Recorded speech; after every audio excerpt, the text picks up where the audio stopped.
Shivneri news शिवजन्मभूमी या news चॅनलमध्ये आपल्या सर्वांचे सहर्ष स्वागत. मड पारगाव येथील बगाडवाडी या वस्तीमधील मुलाने आपल्या भावाच्या व बापाच्या डोक्यात चोपणीने व दगडाने ठेचून त्यांचा खून केला. खुनी आरोपी बाबाजी जयराम मुकणे वय वर्ष 32 याची पत्नी काही दिवसापूर्वी त्याला सोडून गेली होती. या प्रकारामुळे तो विक्षिप्त झाला होता.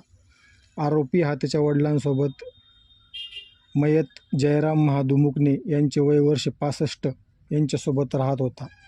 जयराम महादू मुकणे हे स्वतः त्याच्यासाठी खाणेपिणे तयार करत होते.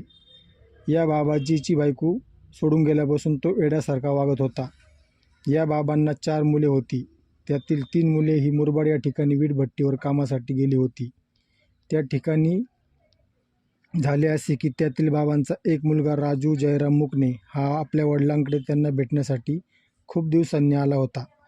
त्यानंतर मागील 2 दिवसापासून त्यांच्यामध्ये वारंवार भांडण होत होती. त्याच भांडणातून बाबाजी आणि वडील जयराम महादू मुकणे व त्याचा भाऊ राजू जयराम मुकणे या दोघांना चोपणीने व दगडाने ठेचून त्यांची हत्या केली आहे. मी सपुनी ज्ञानेश्वर बाजगिरे, नेमणूक ओतूर पोलीस स्टेशन.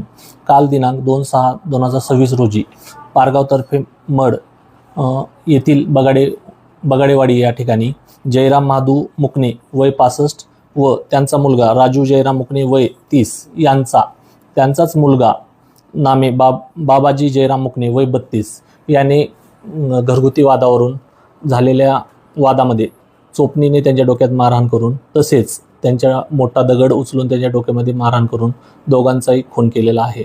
सदर याच्यामध्ये घटनास्थळी आम्ही जाऊन वरिष्ठांच्या मार्गदर्शनाखाली तसेच सदर आरोपी हा ताब्यात घेण्यात आलेला असून सदर आरोपीने गुन्हा कबूल केलेला आहे. पुढील याच्यामध्ये पुढील अटकेची प्रोसेस सुरू आहे.